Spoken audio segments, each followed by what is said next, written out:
অসংখ্য নেতা কর্মীকে হত্যা করেছে। হেফাজত হত্যার বিচার হতে হবে। সে আমাদের নেতাদেরকে ট্রাইব্যুনালে মিথ্যা সাক্ষী দিয়ে নিজামী সাহেবকে, মুজাহিদ সাহেবকে, কামরুজ্জামান সাহেবকে, জাতীয় নেতাদেরকে হত্যা করেছে। এর বিচার হতে হবে না? বিচার হতে হবে। আর সর্বশেষ এই 36শে জুলাই বোঝেন, ছাত্ররা 31, 32, 33 জুনে 36শে জুলাই বানাইছে। জুলাই বিপ্লব, এখানে যাদেরকে অর্ডার করে নিহত করা হয়েছে, কি অপরাধ করেছিল আবু সাঈদ? শুধু বুক পেতে দিয়ে বলেছিল মারেন, মেরে দিতে হবে। কি সাংঘাতিক কথা! মুগ্ধ, সে মানুষকে পানি খাওয়াচ্ছিল, পানি পানি পানি লাগবে, আর আপনি গুলি করে মেরে দিলেন। এবং গুলির টার্গেট কি? চোখে মারে, ফোটা হয়ে চলে যায়। আমেরিকার লোকেরাও গুলি করলে কানে লাগে। প্রিয় শেরপুরবাসী, আসসালামু আলাইকুম। আল্লাহ তাআলার লাখো শুকর যে তিনি আমাদেরকে জালেম মুক্ত করেছেন, জুলুম মুক্ত করেছেন। যে জুলুমের কারণে আমরা 14-15 বছর ধরে মানুষের কাছে প্রকাশ্যে যেতে পারিনি, সেই জালেম জুলুম মুক্ত হওয়ার পরে আমরা আজকে প্রকাশ্যে সমাবেশ করার সুযোগ পাচ্ছি। আলহামদুলিল্লাহ। আমাদের অপরাধী আদেশদাতা হিসাবে শেখ হাসিনাকে ট্রাইব্যুনাল নিয়েছে বিচার করার জনগণের দাবি। সম্মানিত ভাই সাহেব, যাই হোক, সে পালিয়ে গেছে, তাকে দেশে ফেরত এনে আমরা বিচার করবো ভাবি। আর সরকারকে বলবো যৌক্তিক সময় নিয়ে আপনি নির্বাচন দেন। সংস্কার চাই আমরা, সংস্কার চাই আমরা, আর স্বৈরাচার চাই না। তবে সম্মানিত ভাই সাহেব, আপনারা বসুন। আমাদের মধ্যে উপস্থিত হয়েছেন আজকের এই সমাবেশের সম্মানিত প্রধান অতিথি, বগুড়ার কৃতি সন্তান, গেটার বগুড়া জেলার সম্মানিত সাবেক আমির, এখন জামাত ইসলামী কেন্দ্রীয় নির্বাহী বিভাগের সম্মানিত সদস্য অধ্যাপক মোহাম্মদ শাহাবুদ্দিন। আপনারা তাকে সবাই চিনেন তো? উনি এসেছেন, আসন গ্রহণ করছেন। আমি অল্পক্ষণের মধ্যে আমার কথা শেষ করব।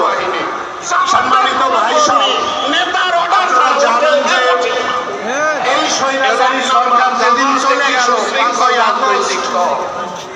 5ই আগস্টের শেখ হাসিনার বিরুদ্ধে করে, জামাতের কোন নেতার সাথে দুর্নীতির কোন সম্পর্ক নাই।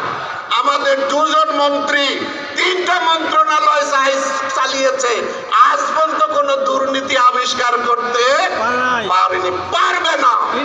আমরা যদি এই দুর্নীতি মুক্ত দেশ করতে চাই, জামাতকে দিতে হবে। 3 নাম্বার হলো জামাত সৎ লোকের উৎপাদন করে, জামাত সৎ লোকেরই শাসন, সৎ লোক তৈরি করে। এবং জামাত মাদক মুক্ত।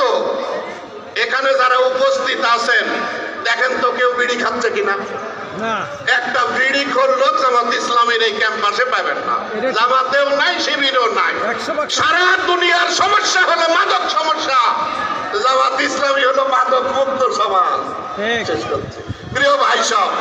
এরপরে জামাতই প্রমাণ করেছে যে জামাতের নেতারা দেশপ্রেমী, পালিয়ে যায় না। নিজামী সাহেব পালিয়ে যায়নি, গোলাম বেগম সাহেব পালিয়ে যায়নি, কামরুজ্জামান সাহেব পালিয়ে যায়নি। যারা পালিয়ে যায় তারাই হলো দেশদ্রোহী, আর যারা দেশের মাটিতে জীবন দেয় তারাই হলো দেশপ্রেমিক। সুতরাং আমরা দেশপ্রেমিক। এতদিন 53 বছর ধরে আমাদেরকে বলা হয়েছে এরা হলো স্বাধীনতার বিরোধী, আর আজ সারা দুনিয়ার মানুষ জানে জামাত ইসলামী হলো দেশপ্রেমিক। জামাতের প্রতি আস্থা রাখা যায়। এই জন্য আগামী দিনে নির্বাচন আসলে জামাত ইসলামীকে বিজয়ী করার দায়িত্ব আপনাদেরকে পালন করতে হবে। রাজি আছেন আপনারা? ইনশাআল্লাহ। আজকের এই মজলিসে আপনাদের সকলের উপস্থিতিকে মোবারকবাদ জানিয়ে অধিকারকে ভুলে দিয়ে আমরা যে দেশের নাগরিক হিসেবে পরিচয় দেই, সেই দেশের বৈশিষ্ট্যকে রক্ষা করতে না পেরে আমরা দীর্ঘদিন ধরে এই জালেম সরকারের, বিদায়ী জালেম সরকারের জুলুম এবং অত্যাচারের জাতাকলে নিষ্পৃত হয়েছে। প্রিয় ভাইয়েরা, আপনাদের সকলের প্রচেষ্টার মাধ্যমে আমাদের নেতৃবৃন্দ যারা ফাঁসির কাছে হাসি মুখে মৃত্যুবরণ করে নিয়েছিলেন, যাদেরকে জুলুম করে হত্যা করা হয়েছে, যাদেরকে আজকে গুম করা হয়েছিল, যাদেরকে অবাঞ্ছিতভাবে যাদেরকে আহত করে চোখ বন্ধ করে দেওয়া হয়েছিল, যাদের পাকে গুলি করে 2 ভাগ করে দেওয়া হয়েছিল, যাদের পিঠের চামড়া তুলে নেওয়া হয়েছে, তাদের চক্ষু চলে গেছে। সুদীর্ঘ 13-14 সাল থেকে যা শুরু হয়েছে, এর পরিসমাপ্তি ঘটেছে 5ই আগস্টের মাধ্যমে। প্রিয় ভাইয়েরা, বাংলাদেশের এক কৃতি সন্তান ধনুটের শহীদ আব্দুল মালেক ভাই, যিনি ঢাকা বিশ্ববিদ্যালয়ের তুখোড় ছাত্র ছিলেন, তার মাধ্যমেই বাংলাদেশের শহীদদের দরজা উন্মোচিত হয়েছিল। আমরা সেই মাটিতে রয়েছি, সেই মাটিতে আপনারা কাজ করছেন। আল্লাহর মেহেরবানিতে অনেক কষ্টের পরে, অনেক ত্যাগ কুরবানির পরে বাংলাদেশকে আমরা স্বাধীনভাবে পেয়েছি। বাংলাদেশে আজ কথা বলার অধিকার হয়েছে। বাংলার আকার বাতাস আজকে আমাদের জন্য সুন্দর পরিবেশ তৈরি করে দিয়েছে। আল্লাহ রাব্বুল আলামিন তার এই জমিনের তার বান্দা হিসেবে আমাদের কথা বলার অধিকার আল্লাহ ফিরিয়ে দিয়েছেন। আজকে সাংবাদিক বন্ধুগণ তাদের মন খুলে লেখার সুযোগ তারা পেয়েছেন। পুলিশের ভাইয়েরা তারা স্বাধীনভাবে এদেশে সার্ভিস করতে পারবে না, পারবে, এবং স্বৈরাচার গভর্নমেন্ট যেভাবে তাদেরকে বাধ্য করেছিল দেশের বিরুদ্ধে, মানুষের বিরুদ্ধে এবং আমাদের বিরুদ্ধে, নাগরিকদের বিরুদ্ধে, দেশের স্বার্থের বিরুদ্ধে তারা যেভাবে ব্যবহৃত হয়েছিল, তাদের এই শিক্ষা তারা গ্রহণ করতে পেরেছে। এদেশের আর্মি, বিজিবি, পুলিশ সকলে এই দেশের সন্তান, তারা আমাদের ভাই। মুক্তিযুদ্ধের সময় তাদের ভূমিকা অনেক ছিল এবং বর্তমানেও তাদের ভূমিকা রয়েছে, কিন্তু সরকারের ব্যবহারের কারণে তারা কিছুটা বিচ্যুত হয়েছে, কিছুটা তারা ডেইল হয়ে গেছে। আপনারা জানেন কতগুলো আর্মির প্রধানকে তাদের মাথাকে ক্রয় করার কারণে তারা ভারত বিরোধী সেন্টিমেন্ট ছেড়েছিল, সেইটা তাদেরকে ভুলুণ্ঠিত হয়ে গেছে। আজকে তাদের কাছে থেকে আমরা মুক্তি লাভ করেছি ভাইয়ারা। ওয়াকার সাহেব শেখ হাসিনার ভাস্তি জামাই হলেও তিনি দেশের মানুষের জন্য আপনাদের কারণে তিনি সঠিক পন্থা অবলম্বন করেছেন। তিনি জাতির পক্ষে হয়ে তিনি দাঁড়িয়েছেন এবং আপনাদের পক্ষে পৃষ্ঠপোষকতা করেছেন, আপনাদেরকে সাহায্য করেছেন। আমরা তাদের সমস্ত বাহিনীকে আমরা ধন্যবাদ জানাই, সাধুবাদ জানাই। প্রিয় ভাইরা, এই দেশকে করতে হলে দেশের সকল নাগরিকের প্রয়োজন রয়েছে। গভর্নমেন্ট এমপ্লয়মেন্টের যেমন দরকার রয়েছে, একজন দিনহীন আমাদের মজুর, আমাদের দিন এনে দিন খায় এরকম শ্রমজীবী মানুষ যারা, তারাও আমাদের ভাই, তারাও এই দেশের নাগরিক হিসেবে আমাদেরকে সাহায্য করবে, এটাই আমাদের কথা ছিল। আজকে দেশের হিন্দু মুসলিম যত ধর্মের মানুষ আমরা থাকি না কেন, সকলের দেশ এই বাংলাদেশ। এটা কারো বাপের জোয়াতে বাংলাদেশ না, আমাদের বাপের বাড়ি। আর হিন্দুদের এটা শ্বশুর বাড়ি নয়, আমাদের বাপের বাড়ি, এটা ওদের জাগির বাড়ি নয়। যে দেশে আমার নারী প্রথা, সে দেশে ওদেরও নারী প্রথা রয়েছে। ভাইয়েরা, আজকে আমাদেরকে কেন শহীদদের জন্য কি কারণে আজকে দর মাহফিল করতে হলো, একবার আমরা জিজ্ঞাসা করতে চাই। যারা শহীদ হয়েছে তারা আমাদের ভাই, আমাদের ভাইদের সঙ্গে হিন্দু ভাইদেরও অনেকের সন্তান সঙ্গে অনেকে চলে গেছে। আমার জানার মধ্যে অনেককে আমি চিনি এবং আমি জেনেছি, অনেকে আহত হয়েছে, অনেককে নিয়ে এসে দেখাইছে তার শরীরে কমপক্ষে 100টা গুলি আছে। এই গুলি কয়েকটা বের করেছে ছাত্র, সে স্কুলের ছাত্র, ভালো স্কুলের ছাত্র। আমি তাকে দেখলাম এবং তাকে যতটুকু করার আমি করেছি, তাকে দোয়া করতে বলেছি। ভাইয়েরা, মুক্তিযুদ্ধের সময় তারাও আমাদেরকে সহযোগিতা করেছে, এখনো করতেছে। কারণ এই দেশ আমাদের শুধু না, ওদেরও এই দেশ। ওরা আজকে কেন অশান্তিতে রয়েছে? ওরা আজকে কেন তো ভীত সন্ত্রস্ত অবস্থা থাকে? ওরা কেন ওদের ধর্মীয় অধিকার আজকে আদায় করতে পারে না? ওদের পূজার নাক কেন ভেঙে দেওয়া হয়, ঘাড় কেন মটকায় দেওয়া হয়, ওদের জমি কেন দখল করা হয়, ওদের বাড়ি ঘর কেন সম্পত্তি দখল করা হয়, কেন এটা করা হয়? পরে কারা? পরে তারাই যারা আজকে আপনাদের সোনামণি, আপনাদের ভাই ব্রাদার, আপনাদের আত্মীয় স্বজনকে হত্যা করেছে, যাদেরকে শহীদ করে দিয়েছে, এরাই আমাদের যারা ক্ষতি করছে। ওরা মুসলমান যারা ভাই রয়েছে, যারা হিন্দু, তারপরে হলো অন্য ইহুদি, খ্রিস্টান, বৌদ্ধ যারা রয়েছে দেশে, হাজার সাঁতাল সহ যারা আদিবাসী রয়েছে, তারপরে একইভাবে তারা অত্যাচার করে। আজকে আমাদের দোয়ার মাহফিল করতে হচ্ছে শহীদ ভাইদের জন্য। এই শহীদ ভাই আমাদের মুসলমান ভাইয়েরা, হিন্দু দাদাদের তাদের জন্য আমরা কল্যাণ কামনা করি। তাদের মধ্যে থেকে তারা আহত হয়েছে এবং চলে গেছেন। তারা করেছে মুসলমান, কারণ কি আছে? কি অপরাধ করেছেন আপনারা? ইসলামপন্থীরা কি অপরাধ করেছে? জুলুমের বিরুদ্ধে প্রতিবাদ জানানোর জন্য আবার বৃদ্ধ জনতা, ছাত্র জনতা যে প্রতিবাদ করেছে, অপরাধ কোথায় ছিল তাদের? বৈষম্য ছাত্র আন্দোলনের ছোট্ট একটা ব্যাপার তাদের ছিল।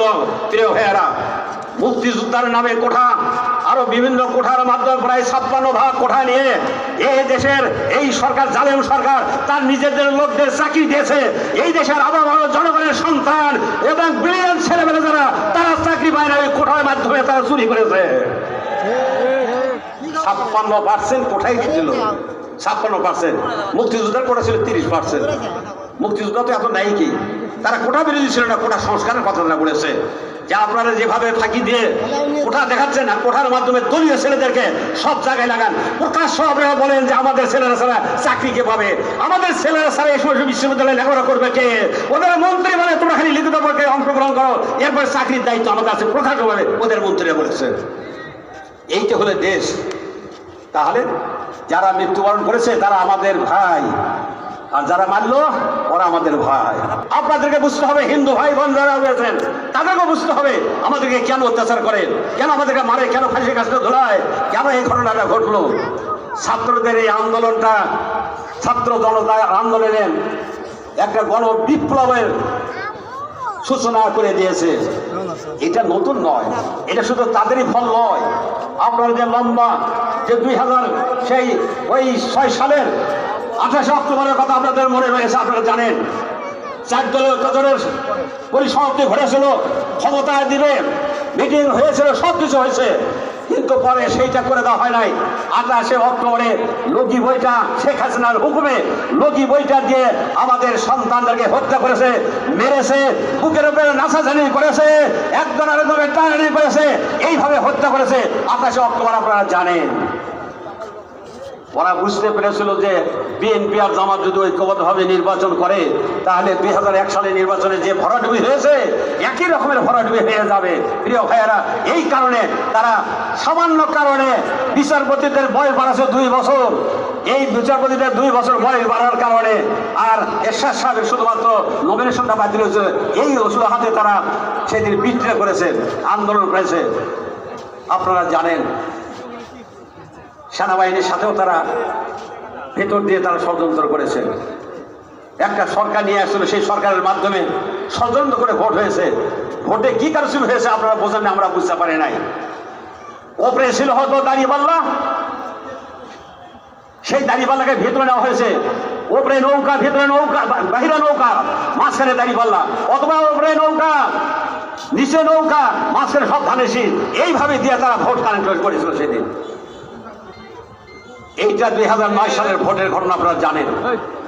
2014, 2018 154 জন সদস্য পার্লামেন্টের একটা সরকার গঠন করতে যা লাগবে, ওইটা কৌশল করে 154 জন আগেই তারা করে ফেলল। আবার পরবর্তীতে যে নির্বাচন হলো, সেই নির্বাচন 18 সালে আপনারা দেখেছেন যে দিনের ভোর আগেই রাতি হয়ে গেছে। কষ্ট করে আর আসার দরকার নেই। অনেকে বলে যে আপনাদের ভোট হয়ে গেছে, আর যেতে হবে না। যে সমস্ত ভাইয়েরা আজকে খেপেছে, এই সমস্ত দুঃখের ইতিহাস, ওই কাহিনীগুলোকে এই জাতি ভুলে যায় নাই। ভাইয়েরা 2 জন ভাই একত্রে বসে চা খেতে পারেন নাই, চা খেলে বলে গল্প করলে বসে মনে করছে এই সরকারে মনে করছে এরা এই সরকারের বিরুদ্ধে এখানে ষড়যন্ত্র করতে, কনস্পিরেসি করছে, ধরে নিয়ে গেছে। এক জায়গায় 2 জায়গায় না, বহু জায়গার ঘটনা আমার আছে। ভাইয়েরা, স্বামী স্ত্রী গল্প করা যায়নি, কথা বলা যায় নাই, স্বামী স্ত্রীর কথা বলা যায় নাই, তার ওরা হত্যা করেছে আর আসামি হয়ে গেছে। আমরা অনেক ইতিহাস এগুলো রয়েছে। দেশকে লুটপাট করেছে, সর্বনাশ করে দিয়েছে, সব কিছু নিয়ে গেছে, বড় লোক হয়েছে তারা। ভাইয়ারা, আজকে দুঃখের সঙ্গে আমরা স্মরণ করতে চাই সেই সমস্ত দিনগুলো। এই কথা বলে জাতিকে মনে রাখতে হবে, এই মুসলমানের দেশে 92% মুসলমান আমরা এখানে বসবাস করছি। কিন্তু কেন আমাদের অধিকার আদায় করতে পারি নাই, কেন কথা বলতে পারি নাই? কি অপরাধ তোমাদের আমাদের আছে যে যার কারণে ইসলামপন্থী যারা আছে তাদের উপরে জুলুম অত্যাচার নির্যাতন খুন খারাপি গুম করা হচ্ছে, হত্যা করা হচ্ছে? কারণটা কি আছে? এই জিজ্ঞাসা তাদের কাছে করেন, অপরাধটা কি আমাদের কি রয়েছে? কেন রফিকুল ইসলাম খান ভাই থাকার কথা ছিল, আমার আজকে শরীয়তপুরে আমার প্রোগ্রাম ছিল, আজকে চিফ অ্যাডভাইজারের কাছে আমাদের পক্ষ থেকে গ্রুপ সেখানে চলে গেছে। আমরা বাংলাদেশের সংস্কারের জন্য কিছু পয়েন্ট লিখে আমরা এই সরকারের কাছে দিয়েছি আপনাদের কল্যাণে।